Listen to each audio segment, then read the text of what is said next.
tardes a todos. Como siempre, para mí es más que un gusto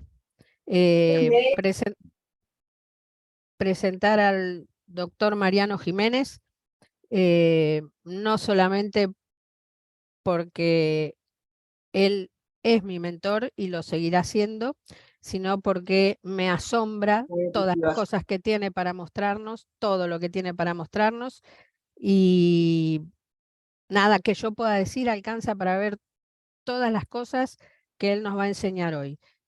Mariano, en lo personal, nada, ya sabes, muchas gracias por todo. Muchas gracias por sumar a este proyecto nuestro que vamos remando día a día, y felicitaciones por tu último y nuevo premio, que no cualquiera tiene en la Argentina. Así que nada, te escuchamos atentamente. Gracias.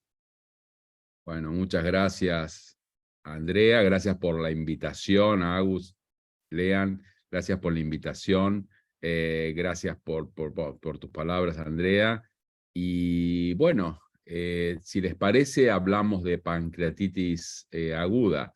A ver, perdonen que voy a cerrar acá y voy a abrir. Si no pasan las diapositivas, que antiguo diciendo mis diapositivas, me avisan. Porque a veces puede no andar bien. Hablar de pancreatitis aguda siempre es interesante, porque todos vemos pancreatitis agudas, todos sabemos de pancreatitis aguda, y siempre cambia la pancreatitis aguda. Entonces, cuando creemos que sabemos, hay que cambiar todo, porque todo vuelve a cambiar. Y les pido disculpas que las diapositivas van a estar en inglés. Cuando hablamos del costo de la pancreatitis aguda, es un costo realmente muy importante. De hecho, solo en Estados Unidos estamos hablando de 2.6 billones, no millones, sino billones de dólares de gastos anuales por pancreatitis aguda. O sea que claramente es un tema muy complicado, y voy a centrar la charla en la experiencia nuestra y lo que hemos aprendido después de casi 40 años de tratar esta patología. Acerca de mi relación con las empresas, esta es mi relación con las empresas. Es importante que cada vez que alguien les hable, les cuente la relación que tienen con las empresas, para que ustedes puedan sacar sus propias conclusiones sin lugar a dudas. Hay un avance en las imágenes que son realmente impresionantes. Eso que están viendo ustedes acá no son reconstrucciones, no son videos de muestras anatómicas, son los nuevos tomógrafos, la calidad de los nuevos tomógrafos que hoy cuentan muchos lugares en el mundo. Claramente, con esta calidad de imagen, no solo se logra hacer diagnósticos más precisos y más tempranos, sino también podemos usarlo para nuestras prácticas quirúrgicas. Y esto es lo que se conoce como la posibilidad de hacer la cirugía guiada por imágenes. Claramente, toda esta tecnología en muchos lugares ya está en los quirófanos. En Argentina todavía no, pero muchas veces tenemos que, por ejemplo, para tratar la pancreatitis, nos vamos con el paciente a tomografía para tratarla en tomografía, porque todavía no tenemos el tomógrafo en quirófano en nuestro país. Claramente la tecnología hace que podamos utilizar las imágenes y en nuestra práctica no solo como diagnóstico, sino en nuestra práctica quirúrgica. El concepto de realidad aumentada, el concepto de realidad virtual, el concepto de guías de navegación ópticas y electromagnéticas, claramente va subiendo y va aumentando cada día más. Y no solamente para procedimientos percutáneos, sino también para procedimientos quirúrgicos laparoscópicos, endoscópicos y también robóticos. No solo para poner los trócaras en el lugar más adecuado, o sea, no para todos igual, sino dependiendo del paciente y dependiendo del tumor o la patología que vamos a tratar, sino también para permitir realidad aumentada durante nuestras prácticas quirúrgicas y robóticas. Y hoy más cuando tenemos más robots que los que teníamos antes. Acá tenemos no solo el Da Vinci, sino tenemos el Hugo de Medtronic, el Versus. Acá es un Distal Motion, que este es uno suizo muy interesante porque es un híbrido, es para usar cámara y 2 trócares por robot, y si es necesario usar más, se utiliza en combinación de forma híbrida, en forma laparoscópica. Pero, ¿qué les quiero decir con todo esto? La tecnología está llegando de una manera muy vertiginosa. Por supuesto, en Argentina estamos con problemas, que les voy a decir, que ustedes no sepan, problemas económicos, políticos, etcétera, pero las cosas llegan. Y bueno, y nosotros lo que les voy a contar claramente en esta charla es acerca de nuestro trabajo en pancreatitis aguda en Argentina. O sea, no les voy a contar de tecnología de otros lados, sino la tecnología que tenemos disponible hoy en Buenos Aires.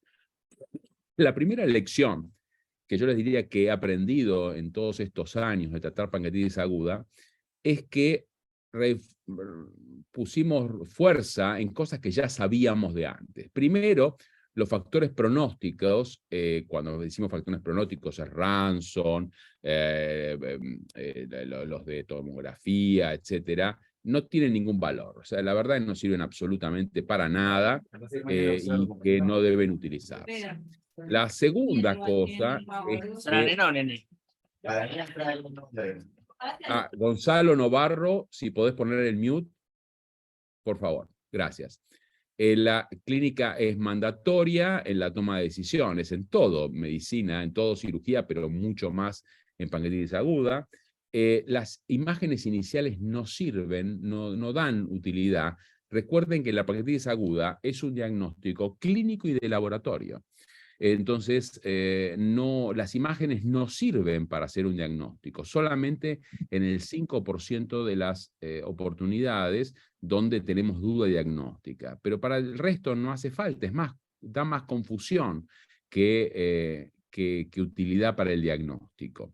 Y solamente las pediremos al 4º o 5º día para evaluar en casos graves. Recordar que la tomografía sin contraste da muy poca información y no debe solicitarse. Y por último, recordar por un lado que la profilaxis antibiótica no sirve y que debe darse antibióticos como tratamiento, pero no como profilaxis en la necrosis para que la necrosis no se infecte, no sirve de nada. Y recordar también que tanto el soporte nutricional, el manejo del dolor, y la resucitación del paciente son importantes, pero con ciertos parámetros que vamos a dar en la charla. ¿Qué imagen usamos cuando usamos las imágenes en el seguimiento del paciente? Usamos en general la tomografía computada y con contraste endovenoso. Acá tenemos un paciente de ya hace muchos años, hace 10 años, más de 10 años, donde tenemos la tomografía y el mismo paciente tenemos la resonancia magnética. En la resonancia magnética tenemos más datos, porque fíjense que podemos ver cuánto es de necrosis, cuánto es de líquido, etc. ¿Es mejor la resonancia? Sí, es mejor la resonancia. Entonces, ¿por qué hablamos de tomografía? Por 2 cosas. Primero, porque no en todos los lugares hay resonadores y en prácticamente todos los lugares hay tomógrafos. Y segundo, porque aunque tengan un resonador, colocar dentro de un resonador un paciente que tiene bombas, que tiene un montón de inestabilidades, etcétera, bueno, es mejor hacer en tomografía, que es más corto, hay un acceso más directo, si llega a pasar algo con el paciente. O sea que por más que la resonancia es mejor, la que se usa es la tomografía computada en todo el mundo. Algunos trabajos y trabajos actuales acerca, por ejemplo, de la reanimación endovenosa, la hidratación. Bueno, hoy sabemos que la hidratación intravenosa de estos pacientes debe ser medida, no debe ser muy agresiva. ¿Por qué? Porque si la pancreatitis es no severa, pueden hacer prácticamente lo que quieran, porque la mortalidad es muy baja, pero si ustedes tienen una pancreatitis severa y sobrehidratan al paciente de una manera agresiva, los índices de morbilidad y sobre todo de mortalidad se disparan. Por lo tanto, tiene que ser tener los más vales secos a los pacientes. La segunda cosa de trabajos actuales es acerca de, bueno, qué impactos tienen las comorbilidades pacientes con pancreatitis aguda grave. Y en este estudio actual de este año de 110.000 pacientes, se ve que los pacientes mayores de 65 años, los que tienen enfermedad renal o cardíaca o cerebrovascular o hígado pero severa, tienen un riesgo aumentado y son pacientes que hay que tener muy presentes porque son pacientes que se pueden descompensar rápido. Por el contrario, la enfermedad pulmonar y la diabetes no serían condicionantes de mayor morbimortalidad. ¿Qué pasa con la hipertrigliceridemia? Muchas veces se discute si la hipertrigliceridemia no es la pancreatitis más grave y uno tiene la idea de que sí. Bueno, este trabajo también de este año es muy claro al respecto, que si el paciente tiene hipertrigliceridemia, pero no demasiado, es prácticamente muy parecido al estándar de todas las pancreatitis y la posibilidad de tener necrosis y que esta necrosis infecte es prácticamente la misma. Pero si el paciente tiene muy altos niveles de hipertrigliceridemia, ahí se dispara y casi todos los pacientes van a tener complicaciones. O sea que en la hipertrigliceridemia lo importante no es que la tenga o no, sino los valores. Si los valores son muy altos, es muy posible que tenga una complicación el paciente. Solamente para recordar que la pancreatitis aguda puede ser de causas litiásicas, puede ser de causa alcohólica, pero puede ser de otras causas, por ejemplo, luego de instrumentación de la papila, ya sea por vía endoscópica, lo más frecuente, o por vía percutánea.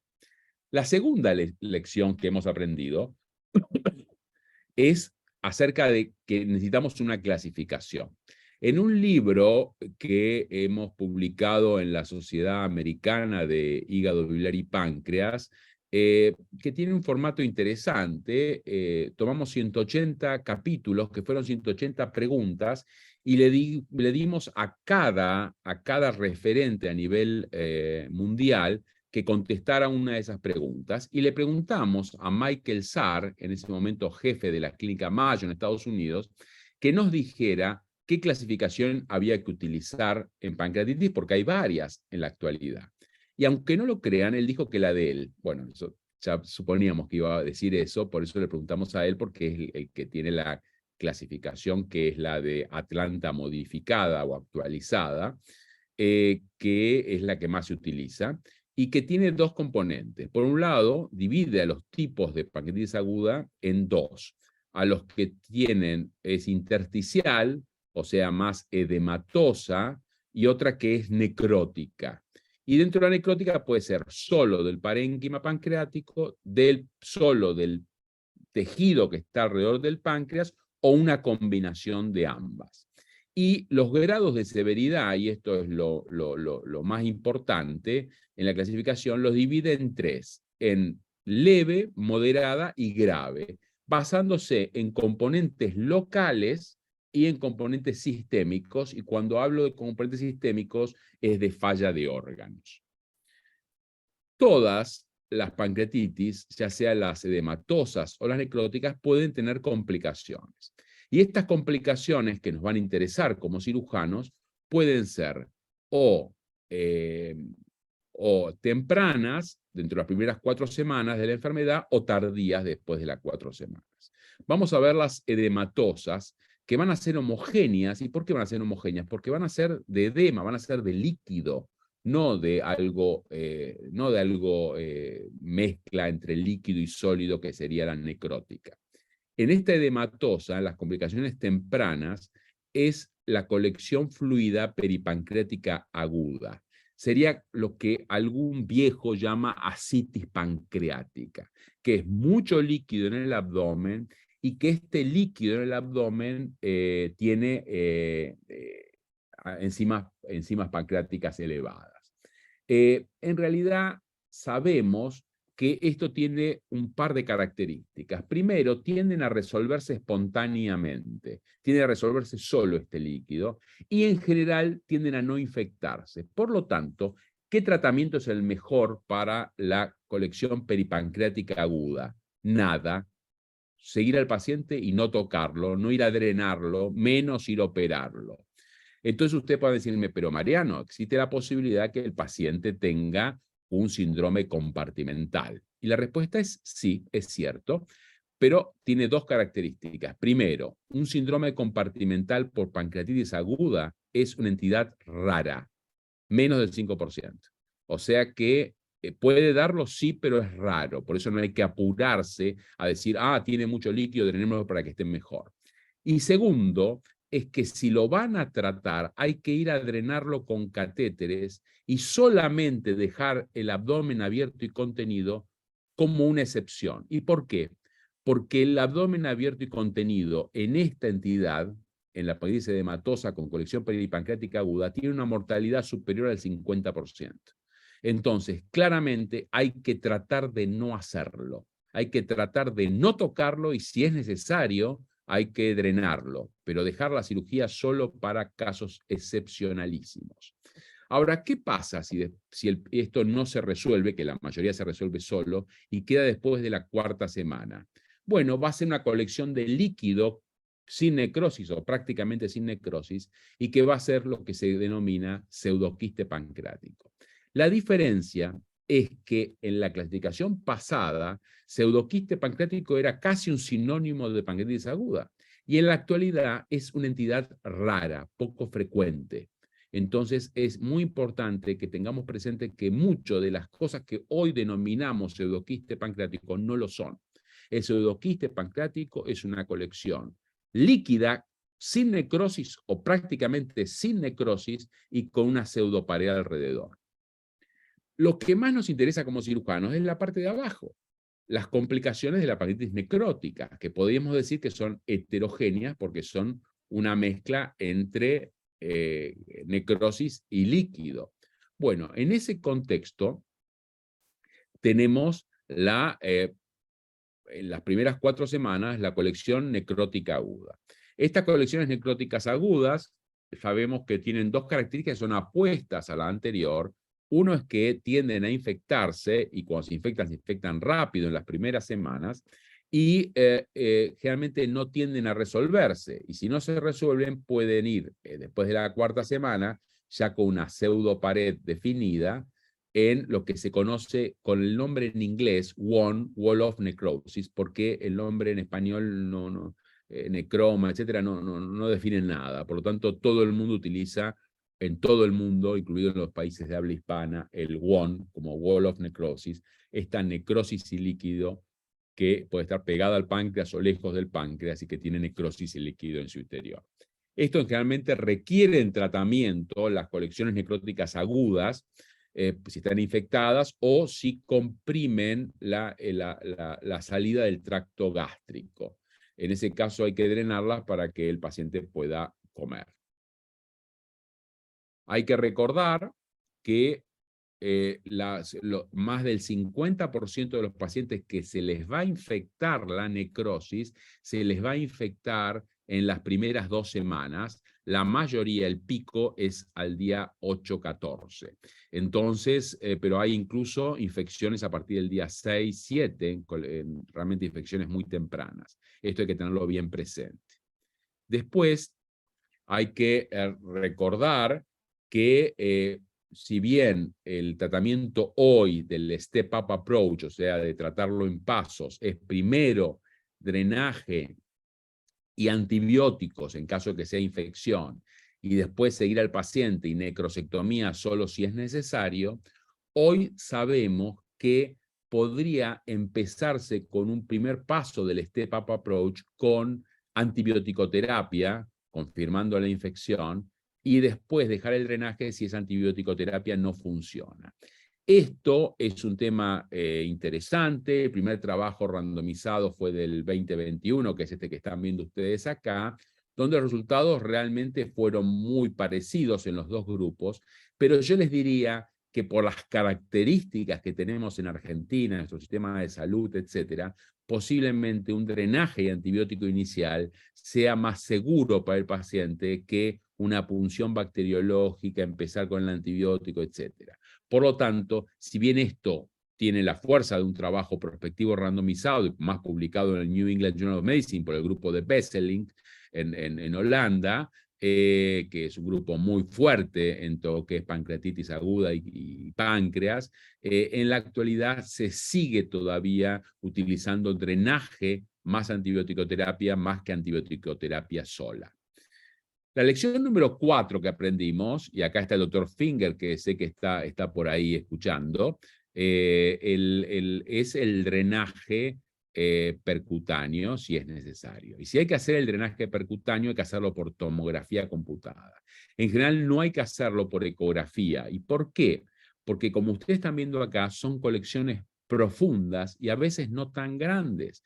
Por lo tanto, se podrían ver en forma inadecuada por ecografía o podría lesionarse algún órgano si lo hacemos por ecografía solo. Por lo tanto, si bien pueden ayudarse por ecografía, la tomografía es de elección en estos pacientes.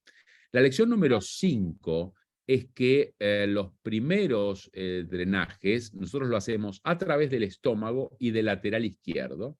Si hay que drenarlo, hay que hacerlo en forma vigorosa, no se puede poner un tubito y a ver qué pasa, hay que hacer quirúrgico, hay que ir a drenarlo en forma vigorosa y hay que hacerlo con drenajes gruesos.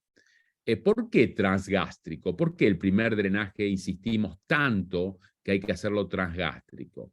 Porque si el paciente tiene una fístula secundaria a su pancreatitis aguda grave, a su necrosis pancreática infectada, y que la fístula grave se ve en el 8% de los pacientes, o sea que es una entidad que existe y no es tan poco frecuente, queremos que esa fístula vaya hacia el estómago, porque entonces estamos haciendo un tratamiento de una posible complicación en el futuro. Fíjense, a veces tanto es así que, por ejemplo, este paciente que tenía una cirugía bariátrica previa y tuvo después una pancreatitis aguda, nosotros, y esto lo hizo el doctor Pablo Coafresca de nuestro equipo, a través del hígado con una aguja fina, pinchamos el muñón del estómago que le quedaba, le inflamos el estómago y ahí fuimos a drenar la colección. Y esto es muy importante. ¿Por qué? Porque si el paciente va a hacer la fístula, la va a hacer hacia ese muñón de estómago y no hacia el exterior. A veces, cuando no se toman estos reparos, el tratar una fístula pancreática después de una pancreatitis puede ser algo muy dificultoso. Acá estamos en un paciente que tratamos en conjunto con el doctor Guido Costamaña, que le puso un stent por vía transpapilar, a veces es bastante complejo, nosotros tratamos de forma percutánea.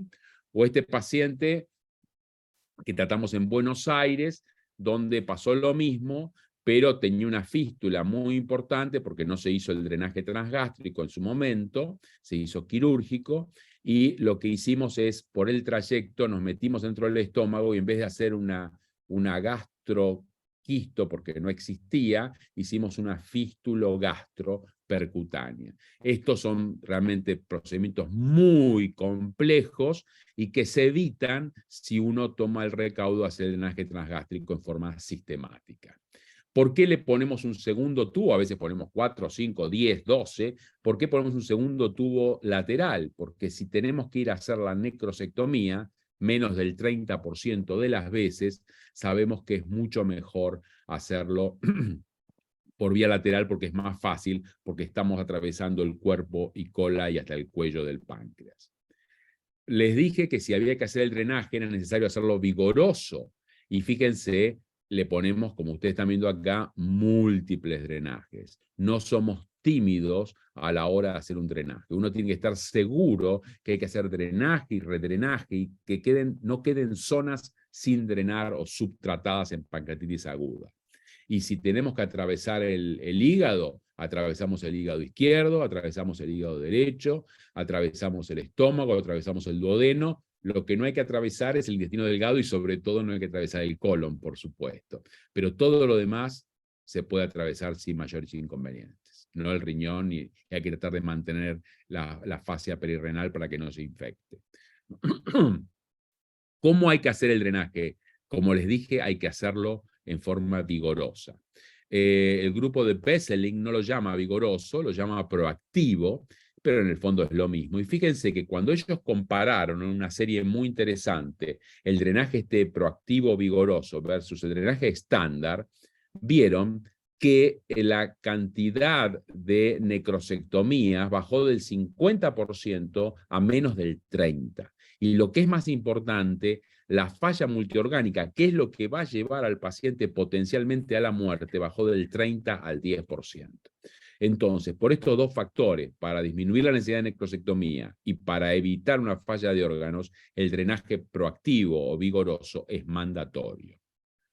Un grupo hindú, que es el grupo de Gupta, que tal vez sea el que más publica en el mundo sobre pancreatitis con las técnicas actuales, demostró en el 2020, en un trabajo muy interesante, con un número de casos muy importantes, que los drenajes podrán ponerse de entrada un drenaje de 10 o 12, pero luego tienen que ser de 14 French o más, y esto tiene un impacto en la falla de órganos, fíjense otra vez, baja del 42 al 26%, y la terapia, readmisión, etcétera, en el fondo la mortalidad se reduce.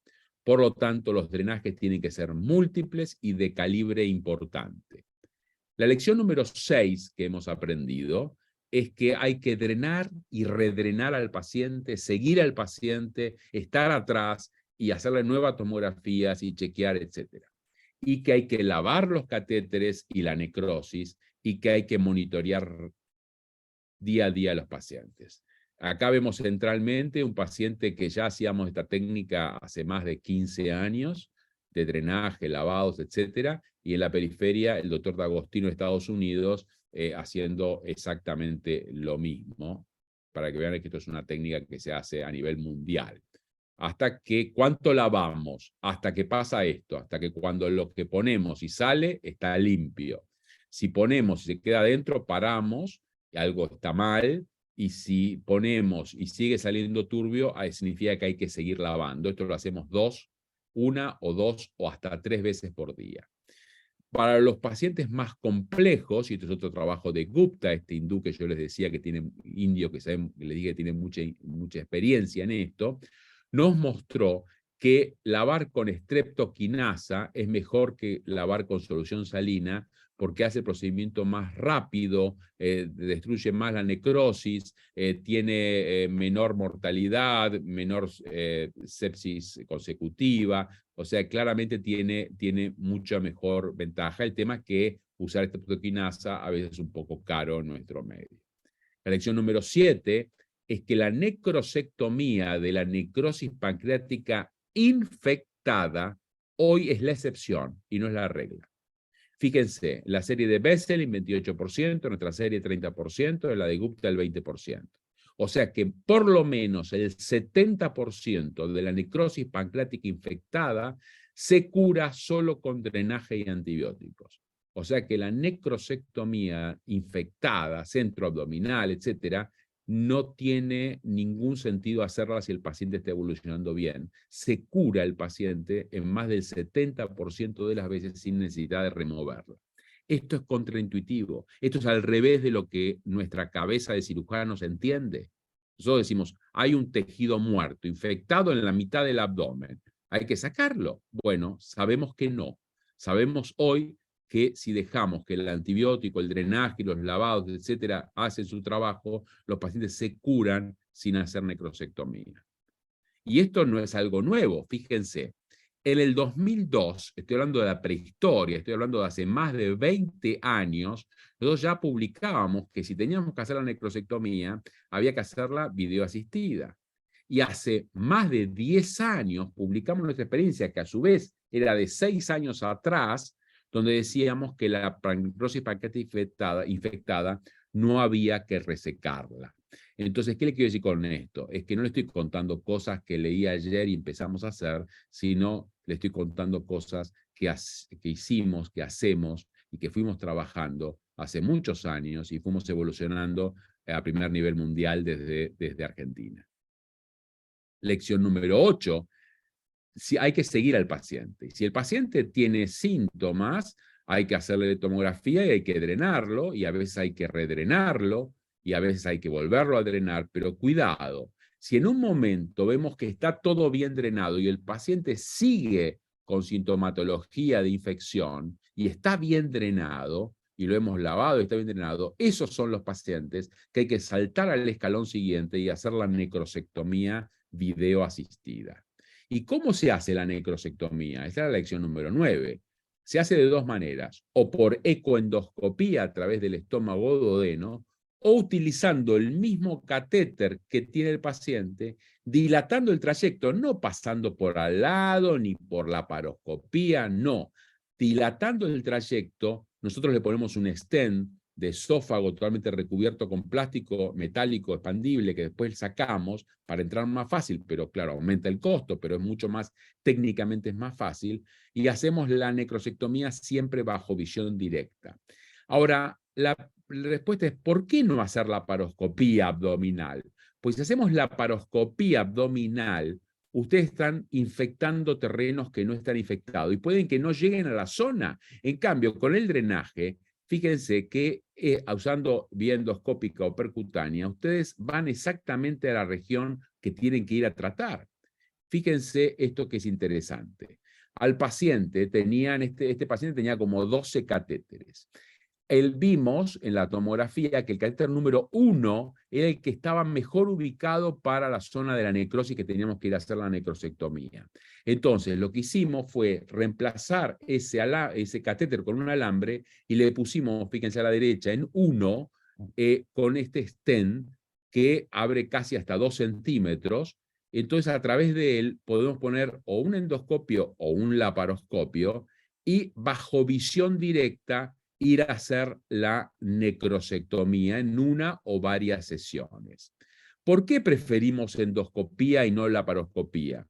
Porque la endoscopía, al ser flexible, nos permite llegar a todos los lugares, sobre todo los pacientes que no tienen muchos drenajes. En este paciente que tiene una necrosis muy extensa y había que hacer la necrosectomía, les íbamos a poner incluso 2 estos stents. En general, con 1 es más que suficiente. Esto, por supuesto, lo tenemos publicado como todas las cosas que hacemos como grupo.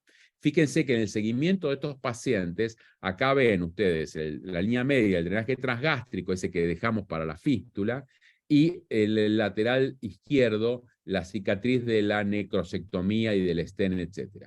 ¿Esto por qué se los muestro? Porque tiene algún componente de cirugía plástica o No, eso no tiene para esta enfermedad tan grave, no tiene ninguna importancia. Les digo, porque gracias a este tratamiento también redujimos a prácticamente 0 las complicaciones derivadas de complicaciones de la pared, eventraciones, encarcelamiento, etcétera, que se veía en la historia previa de los pacientes que sobrevivían de la pancreatitis aguda grave. ¿Qué es la vía ecoendoscópica? Bueno, la vía ecoendoscópica permite localizar la zona, permite punzar la pared y ver del estómago de la cara posterior en un lugar donde no tenga vasos para evitar hemorragia, dilatar con balón y meterse con el endoscopio para hacer bajo visión directa la necrosectomía si es necesaria. Los estudios en la actualidad que comparan estudios endoscópicos y quirúrgicos a través del trayecto, etcétera, que son estos 3 que ustedes están viendo acá, no han demostrado ventajas, tratamiento endoscópico versus al quirúrgico, salvo en la posibilidad de fístulas. Pero si ustedes hacen lo que yo les contaba al principio de este resguardo, hacer drenaje transgástrico, pueden disminuir la única diferencia entre fístulas que hay tratamiento endoscópico y quirúrgico. Un reciente estudio demuestra 2 cosas. Primero, a mayor infección de la necrosis, más posibilidad de sangrado, o sea que tienen que tenerlo presente, ya sea que usen la vía endoscópica, percutánea o quirúrgica. Y la otra cosa importante es que en las primeras 3 semanas se prefiere el drenaje percutáneo y a partir de la tercera o cuarta semana se prefiere, si es posible, acceder al drenaje endoscópico y dejar el percutáneo después de la tercera o cuarta semana, solamente que haya colecciones que estén muy lejos del estómago o el duodeno y el ecoendoscopista no puede acceder. Estoy terminando, no se preocupen. La lección número 10 es que si hay que hacer la necrosectomía, en menos del 30% de los casos, hay que hacerla en forma vigorosa, hay que hacerla correctamente y vigorosamente. No se puede hacer un poquito y nada más. ¿Por qué? Porque nuestro riesgo, si empezamos a hacer necrosectomía, porque de repente llegó a la necesidad de una necrosectomía infectada, y no la hacemos en forma completa y vigorosa, podemos caer en lo que se conoce como sepsis crónica, que puede llevar lentamente al paciente a la muerte. O sea que si hay que hacer la necrosectomía, hay que hacerla bien. Hay que hacerla en una o varias sesiones. Aquí está el equipo de la Fundación DAICIM haciéndolo en la mitad con nuestro FERO, en la mitad de la pandemia. Acá no se podía dejar para después, había que hacerlo durante la pandemia, pero con la misma técnica, esto de ir sacando, que el tejido quede rojo, no demasiado rojo, pues si viene demasiado rojo significa que se llevaron un pedazo de arteria o sobre todo de vena, y eso no es bueno, pero sí todo lo que salga relativamente fácil hay que sacarlo y si es necesario hacerlo en más de una vez. Para esto usamos aspirador, usamos pinzas quirúrgicas, canastilla de dormia, pinzas endoscópicas laparoscópicas. En definitiva, el secreto no es lo que ustedes usen, sino el secreto es la visión directa. No pueden hacer la necrosectomía si no están viendo lo que están removiendo, porque si no es peligrosísimo. La lección número 11. Si hay un sangrado, hay que ir a investigarlo y tratarlo, porque si paró, puede volver y la segunda vez que vuelva puede tener una mortalidad de casi el 50%. Entonces, si el paciente tiene si están operando al paciente en necrosectomía y tiene sangrado, por supuesto lo van a tratar ahí en el momento. Pero esto está más referido a un paciente que tiene drenajes y que empieza a venir sangre y de repente para de venir sangre. Decimos, nos quedamos tranquilos. No. Nosotros, si viene sangre, le hacemos una angiotomografía y si con la angiotomografía nos quedamos con duda, le hacemos una arteriografía. O sea, estos pacientes no hay que ir a reoperarlos o operarlos, hay que tratarlos en forma, si es posible, endovascular. Fíjense en este paciente donde la tomografía nos mostró que tenía un pseudoaneurisma por la pancreatitis, le hicimos, como están viendo ahí a la derecha, el tratamiento endovascular, esto lo hizo el doctor Guillermo Aisele, y se cierra el pseudoaneurisma. O sea, hay que ir a buscarse, hay que adelantarse a evitar un segundo sangrado del paciente, porque el segundo sangrado puede ser mortal, aunque haya parado. La lección número 12 es que lo que importa en la pancreatitis no es la necrosis infectada, lo que importa en la pancreatitis es la falla de órganos. Y fíjense, la pregunta es, si la falla de órganos está asociada a necrosis pancreática infectada, ¿es aún peor? La respuesta es no. Fíjense en este trabajo también del grupo de Besseling, muy claro, ya tiene unos años, que demostró que la falla de órganos o la falla de órganos más necrosis pancreática infectada era lo mismo. Incluso hasta podía ser un poco mejor. Esto es difícil de entender por qué. Pero por lo pronto no es peor. Por lo tanto, lo que ustedes tienen que chequear es que lo que hacen, fíjense el trabajo de ya casi 10 años de un grupo chino, pero publicado en Annals of Surgery, dice, podemos confirmar que la infección de la necrosis pancreática no tiene efectos prácticamente en la mortalidad. Y fíjense este trabajo, si les gustan más los trabajos occidentales, que 2 años después en Pancreatology demostró lo mismo que los chinos. Demostró que los pacientes que tenían infección de la necrosis con falla de órganos se morían 35%, y los que tenían infección de la necrosis pero no tenían falla de órganos se morían el 1.4, casi igual que la pancreatitis leve. Por lo tanto, lo que mata a la gente es la falla de órganos. Por eso, el tratamiento que ustedes hagan con el paciente deben ser tratamientos que no produzcan síndrome de respuesta inflamatoria sistémica, SIRS, porque el SIRS puede llevar a la falla de órganos. Esa es la explicación que la laparoscopía, pero sobre todo, pues no requiere anestesia general, percutánea y endoscópica, son hoy el tratamiento que se debe dar a la pancreatitis, porque son tratamientos que prácticamente no producen SIRS, no producen síndrome de respuesta inflamatoria sistémica y por lo tanto no producen falla de órganos, que es lo que produce la muerte de estos pacientes. La lección número 13 es ¿cuándo tenemos que operar la vesícula? Considerando que la vesícula es la causa más común en nuestro medio de pancreatitis aguda, la litiasis vesicular. Bueno, sabemos que la pancreatitis leve, el paciente que no tiene ni necrosis, no tiene nada, tiene solamente dolor y hiperamilasemia, pero después se le pasa, sabemos que ese paciente no tendría que irse de alta del hospital sin sacarle la vesícula, porque la próxima pancreatitis podría ser mortal. Y hay un estudio, que es el estudio randomizado que se llama PONCHO, que no tiene nada que ver con Argentina, pero se llama PONCHO, donde ellos demostraron ese estudio que es así. Por el contrario, la pancreatitis aguda grave con necrosis pancreática, Lo que menos interesa es tratar la vesícula, porque ya lo malo ya lo hizo. Y si uno de ustedes la tratan, pueden sobreinfectar, aún por la laparoscopía, pueden sobreinfectar una necrosis que no está infectada. Por lo tanto, hay que diferirlo. En general, hay que diferirlo alrededor de 8 semanas después de dar de alta al paciente. No más, porque se ha estudiado que cuando pasa la 10ª semana podría empezar a tener nuevas complicaciones el paciente.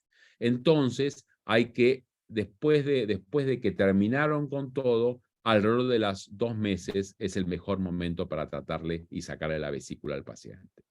La lección número 14 es, bueno, cuando la pancreatitis es idiopática, hay que tener mucho cuidado, primero porque la recurrencia de pancreatitis pasa de ser de un 15 hasta un 40%, cuando no sabemos la causa, y cuando no sabemos la causa, hasta un 7% puede ser cáncer.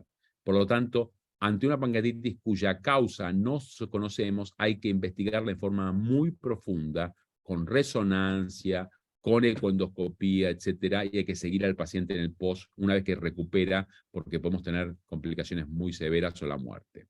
Y una de las últimas lecciones es qué pasa con la nutrición. Y hay un estudio nuevo, salido hace pocos meses atrás, que realmente es muy claro al respecto, y les sugiero para que saquen una foto y al paper y lo lean, que fíjense, ¿qué pasa con la nutrición en pancreatitis aguda? Dice, primero, hay un inadecuado ingesta, por múltiples motivos. Segundo, hay cambios fisiológicos que hacen que la absorción se vea disminuido. Después hay problemas metabólicos, donde hay un catabolismo por la sepsis, hiperglucemia, etc. Después hay complicaciones a la salida gástrica. Todo esto lleva muy frecuentemente a un paciente con pancreatitis aguda grave a la malnutrición. ¿Cuáles son los beneficios de la alimentación que debe ser enteral prácticamente siempre? Es la alimentación enteral en pancreatitis aguda grave, reduce la mortalidad, reduce la falla de órganos, reduce las infecciones sistémicas, reduce las infecciones locales y promueve una buena barrera disfuncional para las bacterias. Por lo tanto, la nutrición enteral es mandatoria. Pero entonces, ¿cuándo hacemos nutrición parenteral en estos pacientes? Bueno, hacemos alimentación parenteral cuando empezamos a hacer o queremos hacer la alimentación enteral y el paciente tiene alguna contraindicación. Si tiene alguna contraindicación, nos preguntamos, ¿pero la malnutrición que tiene en este momento es severa o no? Si es severa, en ese momento empieza con parenteral. Pero si no es severa, en ese momento no nos vamos directamente a la parenteral, que sobre todo en nuestro medio tiene complicaciones de sobreinfecciones, costos, etc. Esperamos 3 o 5 días y tratamos de volver a la enteral de nuevo. Si no se puede o hay una severa malnutrición, ahí hacemos parenteral.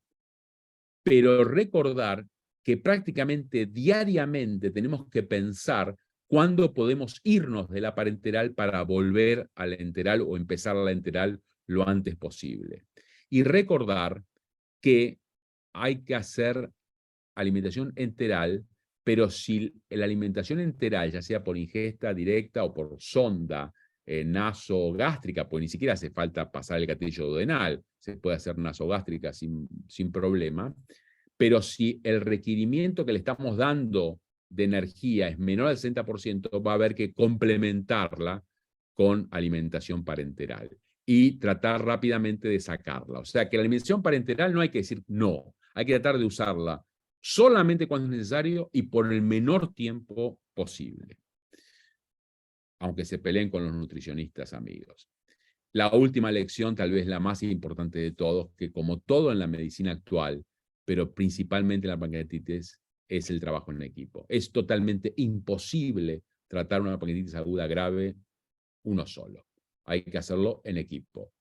Aparte, trabajando en equipo es mejor y es más divertido y es mejor para nuestros pacientes. Por lo tanto, el trabajo en equipo debe ser el nuevo concepto actual de trabajo para un cirujano. Como resumen para terminar, yo les diría que el nuevo step-up approach para pancreatitis aguda grave es, una vez pasado la pancreatitis, primero, hacer un soporte nutricional, el manejo del dolor, podría ser antibiótico o antibiótico y drenaje, como les dije al principio. Hay que hacer drenajes y más drenajes. Hasta un 30%, pero no más de los pacientes van a requerir una necrosectomía. Excepcionalmente la cirugía abierta, yo les diría que había que tratar de no hacer cirugía abierta y si es necesario tratar las complicaciones de la pancreatitis y de su tratamiento. ¿Cuáles son? La fístula pancreática, ya les dije cómo, haciendo el drenaje transgástrico inicial. El síndrome de conducto pancreático desconectado. A un tiempo se le daba una importancia fenomenal y decía que había que hacer resonancia a todos los pacientes para ver si lo tenían o no. Hoy interpretamos que todo paciente que tiene una necrosis central va a tener el conducto desconectado, por lo tanto hay que tratarlo como que si lo fuera a tener.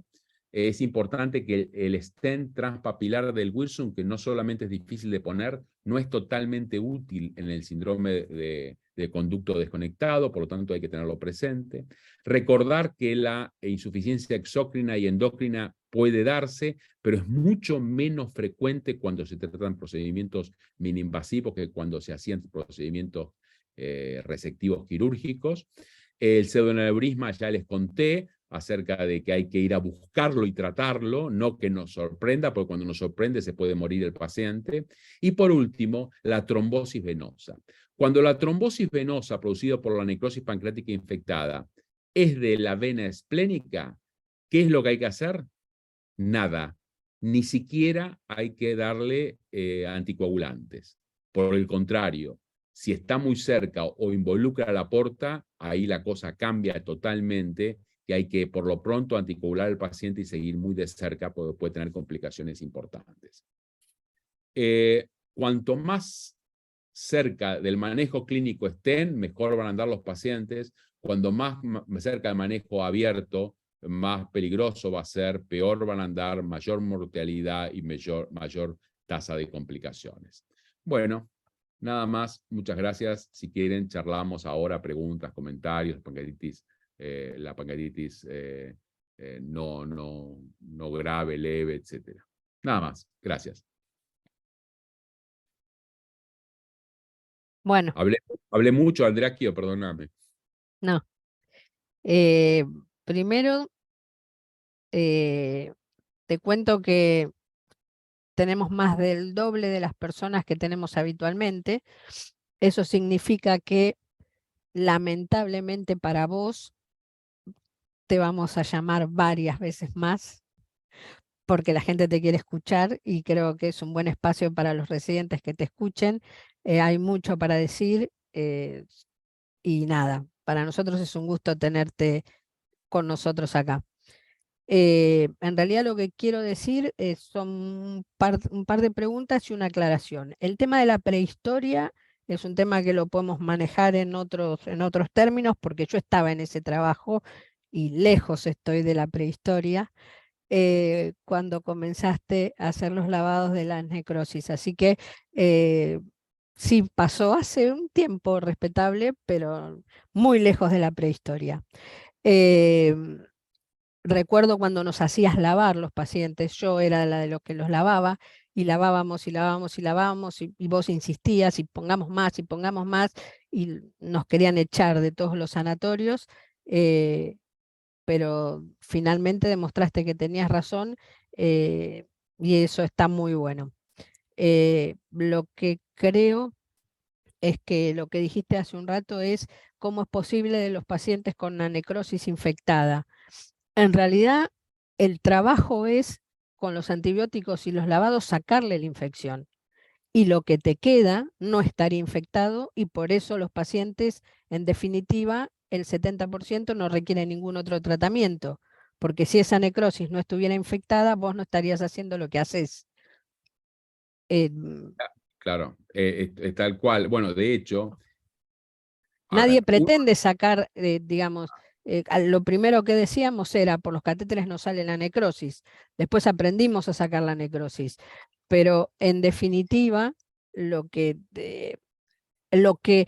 fuimos aprendiendo en las lecciones, lo que fuimos aprendiendo es que nosotros lavábamos y nosotros lo vivimos en el hospital, lo vivimos con Leandro muchísimas veces porque no teníamos la opción de ir a la necrosectomía, que se quedaban y se quedaban y se quedaban con los catéteres, y lavando y lavando y lavando los pacientes mejoraban, con lo cual uno llega a ese 70% y creemos que ese 70% se debe a que la necrosis se barrió entre por decirlo de alguna manera, entre los lavados y los antibióticos.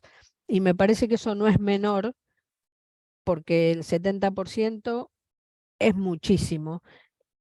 Y yo sé que, digamos, a veces en el medio privado hay otros accesos, pero hoy por hoy es bastante difícil convencer a muchas personas de que nos compren un stent para usar de puente para poder hacer la necrosectomía.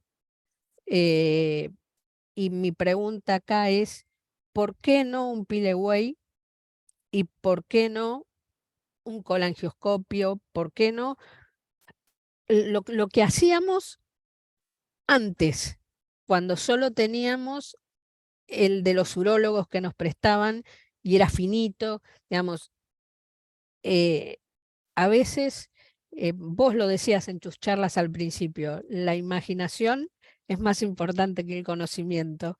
No lo decías vos, lo decía Einstein, pero bueno, eh, ¿cómo crees vos que nosotros podríamos adaptar todo eso que evidentemente es útil y que evidentemente sirve y que nadie lo está descartando, y no estamos con esto diciendo en la Argentina no se puede, porque hoy por hoy todos nosotros discutimos en el hospital y en los prepagos y les decimos el material que usa Percutánea es material de la farmacia? Es como tener jeringas, es como tener agujas, ya no es más como antes que teníamos que ir a pedir con el lacre que por favor nos compren un catéter. Pero sí hay cosas que siguen siendo caras y muy caras para nosotros. Entonces mi pregunta es, en lugar del stent, en lugar de ese gasto extra que nos limita a veces mucho, ¿por qué no un Pilleway y el colangioscopio? Sí, bueno, gracias, Andrea. A ver, ¿es mandatorio tener el stent para meter algo y hacer la necrosectomía? La respuesta es no. Hemos puesto Pilleway, hemos puesto trócares de obesidad que son largos, entonces se pueden poner profundos. Por eso entramos por la izquierda, para que sea lo más derechito posible. O sea, se puede. Claramente con stent es lo mejor. Pero ¿por qué es mejor? Porque es más fácil y la posibilidad de complicaciones con hemorragia, que yo es prácticamente cero. Pero sin eso se puede, la respuesta es sí, y le hemos hecho muchísimo tiempo sin eso, y a veces cuando no podemos lo usamos sin eso. O sea que claramente la respuesta es sí. Acerca de los materiales, quiero reforzar lo que vos dijiste, Andrea. Claramente somos un país con un montón de problemas económicos. O sea, vivimos acá, o sea, sabemos cómo es la cosa. Ahora, hay un tema muy interesante, y esto es un comentario para todos, pero sobre todo para los más jóvenes. Hasta hace poco tiempo había una creencia que utilizar tecnología implicaba que no tenías, increíble, te voy a decir, es una cosa que estoy tan en desacuerdo, pero lo voy a decir, que requería que no tenías valor o que no tenías seguridad o hasta que no eras bueno y por eso tenías que usar tecnología. Por supuesto, la laparoscopía y ahora la robótica y ahora el verde indocianina y todas las cosas que se utilizan hoy han demostrado que eso es una estupidez grande como una casa, y en realidad es una patología que tenemos los cirujanos, porque tenemos un ego que pensamos que con la mano podemos curar y hacer todo. Y entonces por eso muchas veces no insistimos en tener cosas que son relativamente baratas, o sea, son caras, pero son relativamente baratas. Catéteres, por ejemplo. Fíjense que esto es lo mismo que fueran infectología de cualquiera de los hospitales del gobierno de la ciudad de Buenos Aires y le dijeran, che, a este paciente ponele penicilina, porque realmente es mucho más barato que pipertazo. Y el infectólogo posiblemente los miraría con una cara muy extraña y le pondría pipertazo. Yo les puedo asegurar que 3 días de pipertazo es mucho más que unos catéteres que ustedes vayan a utilizar. Entonces, ¿qué quiero decir con esto? Nosotros como cirujanos tenemos que estar convencidos que necesitamos ciertas cosas para poder trabajar hoy y darle lo mejor a nuestros pacientes. Y en pancreatitis aguda es muy interesante porque si vos haces una cosa, el paciente vive y si haces otra se muere.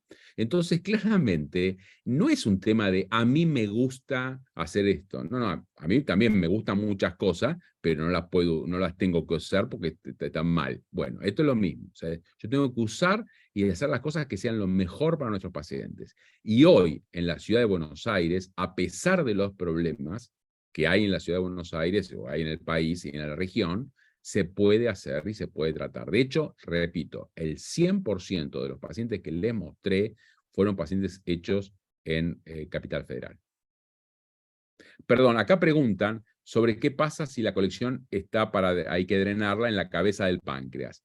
Primero, que en la cabeza del páncreas muchas veces, inflando bien el estómago, no solo como está el estómago, sino poniéndole una sonda nasogástrica e inflando en tomografía más, sobreinflando el estómago, uno puede entrar angulado y meterse en la cabeza. Pero si no podés hacerlo y tenés un acceso seguro, podés hacerlo transduodenal. A uno le siente más miedito, pero los pacientes se lo aguantan muy bien. Una cosa con respecto a eso que acabas de decir, porque a veces pasa y recibimos el llamado y preguntan qué hacemos. Si cuando en el intento del transgástrico nos quedamos adentro del estómago, porque en realidad es una cuestión, digamos, hay que pasar la pared, la anterior y la posterior, y uno a veces le parece que pasó una y no pasó las dos, y el estómago, el catéter se queda dentro del estómago. No sacar catéter, déjenlo ahí puesto, les va a servir, aunque sea para alimentarlo, que también es una manera, pero no lo saquen, porque si ustedes lo sacan, las posibilidades de que haya una fístula y que empeore el cuadro es muchísimo. Vamos, se los digo con esto y se los digo con todos los otros catéteres, porque a mí me ha pasado. Te pone un catéter, viene sangre, uy, por las dudas lo saco y atrás el torrente. Así que ponen catéter dentro del estómago, no importa, se queda ahí, sigan adelante, 2 agujeros en el estómago, no le hace nada. Y no le hace nada un agujero, porque esa es otra discusión. Cuando vienen y no, pero ¿por qué se lo van a poner transgástrico? Porque es la manera de dirigir la fístula, como dijo Mariano recién, y porque no le pasa nada al paciente. No le pasa nada al paciente, así que adelante con los transgástricos. ¿Alguien más que quiera hacer? Vos le podés hacer un ¿Qué? drenaje transgástrico y alimentar al paciente al otro día. Pues Por la alimentar boca, tranquilamente. por boca, sí, sí, no me pasa nada. Dios ¿Alguien hizo el más? estómago para ser atravesado. Igual que el hígado, no el vaso. Más respeto al duodeno igual, ¿eh? El duodeno, tengámosle respeto. Bueno, un poquito, da un poquito Poquito, pero no tanto. de temor, pero... Yo quería hacer un comentario, Mariano, yo esta clase la debo haber escuchado 10 veces, Sí, por lo menos. perdóname. 10 veces, pero cada vez que la escucho es diferente. Si bien la base es, de las lecciones es la misma, en cada una de las lecciones va actualizándose. Y creo que eso tiene que ver también con la pancreatitis. La pancreatitis vamos descubriendo diferentes cosas y la experiencia hace que nosotros aprendamos diferentes cosas. Por lo cual, siempre que la escuchen o que vean que Mariano va a dar la clase, conéctense, escúchenlo, que algo diferente van a poder escuchar y que siempre algo se van a llevar. Y con respecto a eso, algo diferente, te quiero hacer una pregunta de lo que dijiste, que me quedó dando vueltas, que tiene que ver con lo que nosotros tenemos como concepto básico, es si te llega un paciente con una pancreatitis, inundalo de líquido, porque el líquido va a hacer que disminuyan los radicales libres, se le pase el dolor, etc. Y vos dijiste que en la pancreatitis aguda grave, la cantidad de líquidos tendría que ser más respetuosa y mantener al paciente seco. Cuando vos decís seco, decís en un balance hídrico negativo, neutro o no tan positivo como normalmente queremos que tenga 2-3 litros positivo. No tan positivo. No, Okay, en realidad, o sea, no sería seco, sería... seco no es, no fue, mi comentario seco no fue feliz. Tiene que ser no tan positivo, porque antes nosotros pensábamos, te das cuenta que yo te escucho y cambias una palabra y me suena.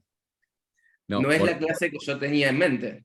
Dijiste seco. Por eso, es una palabra y el diferente. trabajo que mostré que es de este año es muy bueno, muy buen trabajo, muy claro acerca de que ya está comprobado que si te pasás y lo cargas de líquido, como era casi obligatorio hace 10 años atrás, matás al paciente. O sea que es muy interesante cómo en todo en medicina, pero en pancreatitis en particular, los dogmas cambian rápidamente con la data. Por eso, escuchemos, cada vez que aparezca la clase, escuchen. Y sobre todo, por ahí me estoy adelantando un poquito, es la clase de la semana que viene. No, la clase de la semana que viene, después de escucharla, tenemos que... ¿Qué clase? Porque todos estamos esperando. Yo tengo una preocupación con ese tema terrible, así que te voy a No, esperar con ansias. No, Leandro, la clase de la semana que viene no sé, es lo que todos quisiéramos tener. Y yo fui de las personas más escépticas, iba a decir aséptica y es otra cosa, escéptica al respecto. Una cosa más, cuando nosotros empezamos a drenar las pancreatitis agudas, vos nos decías, el líquido libre adentro de la panza lo dejamos y drenamos la colección. Y nosotros, rebeldemente, también drenábamos el líquido libre. Y los pacientes andaban mejor. Con lo cual, la pregunta es, ¿le drenás solo lo que vos... A ver, estamos hablando de los pacientes que vienen, como dice Leandro, llenos de líquido, que vos sabés perfectamente dónde está la colección, dónde está la necrosis, dónde está la colección y dónde hay líquido por todos los cuadrantes. Rebeldemente es porque siempre dijimos este líquido no, y los terminábamos drenando. Y con Lea nos cansamos de drenar esas cantidades de líquidos y yo le decía no, no y sí, no y sí, pero los pacientes andaban. ¿La presión intraabdominal que genera ese líquido mejora al paciente o no lo tocamos o No, vamos viendo? No sé si es lo que hay que hacer. Lo que estamos haciendo ahora, porque todo cambia, lo que estamos haciendo ahora es, vamos a un paciente que tenemos una alta sospecha de que tiene infección, lo drenamos, o sea, nosotros no hacemos nunca punción bacteriológica. O sea, No. si el paciente pensamos que está infectado, vamos a tratarlo como si lo estuviera y mandamos a cultivo y esperamos que el cultivo nos venga positivo. ¿Y por qué es esto? Entre otras cosas, porque en Argentina no es equiparable a lo que uno lee de los trabajos europeos o los trabajos americanos, porque nosotros tenemos un índice de falsos negativos de cultivo alto. Entonces, nosotros, ante un paciente con sospecha de infección, lo tratamos como si estuviese infectado. Y lo que hacemos es, drenamos con drenajes, la cantidad de drenajes para drenar lo que nosotros sospechamos que es la necrosis pancreática infectada, y punzamos el resto con una aguja, y si nos parece, y lo mandamos a cultivo, por supuesto, pero si nos parece por olor, por color, por contextura, que puede estar infectado, tenemos una duda, le ponemos un tubo, pero si no, no. Aunque tenga 5 litros, sacamos una jeringa de 10 y lo mandamos a esa jeringa de 10, que es muy fácil sacarla por otra parte, porque tiene líquido por todos lados. Si nos parece que es un líquido reaccional, un líquido pancreático, lo mandamos a cultivo por un lado y a físico-químico para chequear si tiene amilasas, etc. Pero no le ponemos tubos a morir. ¿Por qué? Porque hay trabajos que demuestran que los tubos sobreinfectan colecciones, no solamente tratan tratan infecciones, sino que las producen. Entonces, nos parece un poco arriesgado poner tubos de más en estos pacientes. Bueno. Ok, a ver, entendemos que la indicación no te dije qué es lo que hay el que hacer, síndrome dije lo que hacemos compartimental. nosotros. No. Lo que nosotros vemos, me parece, es que hay pacientes muy diferentes. Quizás son muy diferentes los pacientes hospitalarios, pero no es, digamos, no... es quizá por el tiempo de evolución, por el tiempo de llegada, por un montón de cosas. Es muy diferente el paciente hospitalario, sobre todo los pacientes hospitalarios que hacen una pancreatitis, pero que además de todo tienen un listado así de cosas. hemos tenido pacientes llenos de líquido, con grandes colecciones, pero grandes colecciones de pus, que han venido a consulta porque no podían comer, y cuando uno le hacía la tomografía estaba el estómago así finito, y todo lo demás era líquido, y no habían tenido una sola línea de fiebre, y nunca habían hecho una consulta. Entonces, esos pacientes, por supuesto, no llegan a todos lados. Quizás nuestra población hospitalaria es diferente, tiene sus rasgos característicos propio de la ingesta y de la población que nosotros tratamos, pero de la inmunosupresión también, pero bueno. Sí, por desnutrición. Totalmente, no, Después totalmente. discutimos si te hacemos en todo te damos en toda la razón. No, a ver, lo que nosotros vimos, obviamente lo que nosotros vemos en un hospital, en nuestra práctica, es un alfiler, y los estudios multicéntricos son los que determinan la norma.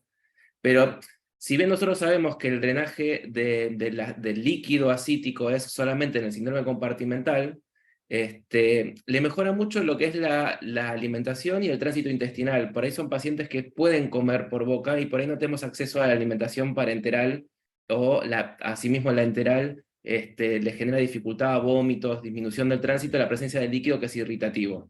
Entonces, cuando se los drenamos, le mejora esa parte. Pueden comer mejor, o tienen mejor tránsito y más absorción. Sabemos el riesgo de infectarlo también. Pero bueno, son a veces decisiones que, por más que sabemos que no está bien, lo hacemos. Bueno, a lo mejor se impone un trabajo. No, pero a ver, creo que está bien, creo que no cambia demasiado, y está bien lo que uno vaya haciendo. A ver, lo que sí está el concepto es de evitar la cirugía y evitar la laparoscopía abdominal clásica para remover la necrosis si fuera falta, y mucho menos para drenar. O sea, Tal cual. porque ahí sí cambia la mortalidad en forma increíble. En el resto, bueno, son sutilezas, son pequeñas cositas. Acá hay una pregunta, Mariano. Sí, ¿cuál? Te preguntan cuál es tu criterio para definir si ese líquido está infectado y no en la presencia de SIRS. Te metí en un berenjenal. No, está muy buena pregunta. A ver,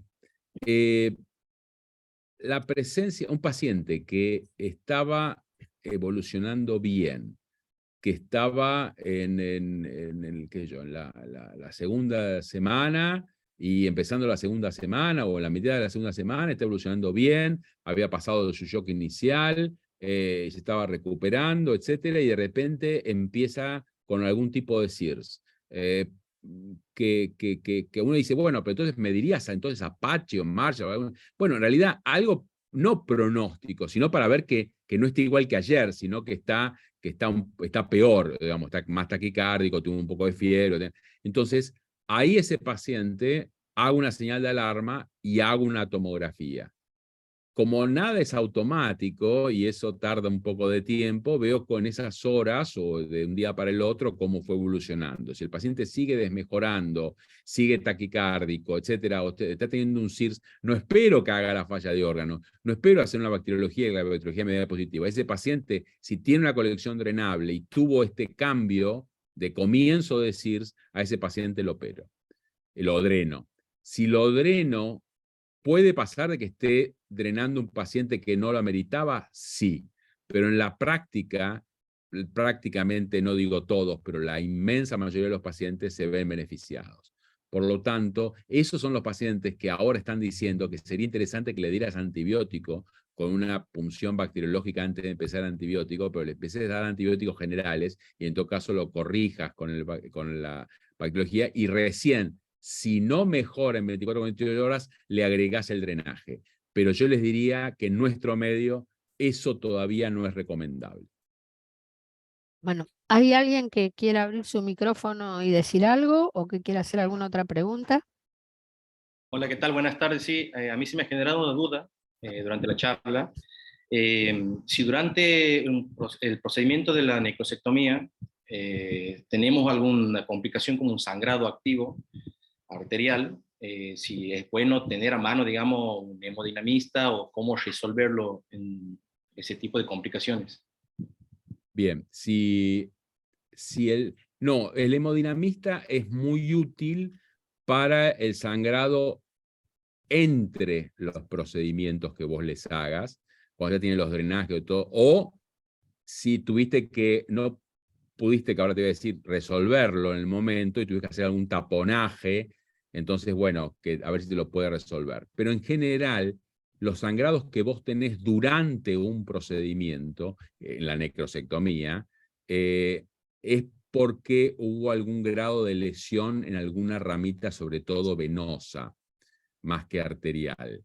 Que la pared está muy frágil y que vos tuviste un poco más vigoroso de lo que tenés que haber estado, y cuando sacaste un poquito de necrosis te vino con un poco de pared de una vena. Eso generalmente no lo va a poder solucionar el hemodinamista, porque primero es un agujerito, y segundo es que es venoso, y el hemodinamista va a ser muy útil en lo arterial, en pseudoneurisma, etcétera, pero no en lo venoso. Entonces vos tendrías que tratar de poder resolverlo en el momento, ya sea con un clip, ya sea con algún punto, poniendo al lado un segundo trocar, entonces viendo, tratás de trabajar por ahí, y si no podés de ninguna manera, ponerle un pack, y sería una de las pocas oportunidades que uno tiene que decir, bueno, lo voy a convertir y lo voy a abrir, pero no para tratar la pancreatitis, sino para tratar el sangrado que le produje durante el procedimiento. Claro. O sea que el hemodinamista es muy útil para lo arterial y para ese sangrado entre procedimientos, pero no en el sangrado agudo durante un procedimiento. Bien, perfecto. Gracias. Gracias, Agustín. ¿Alguien más tiene alguna pregunta para el doctor?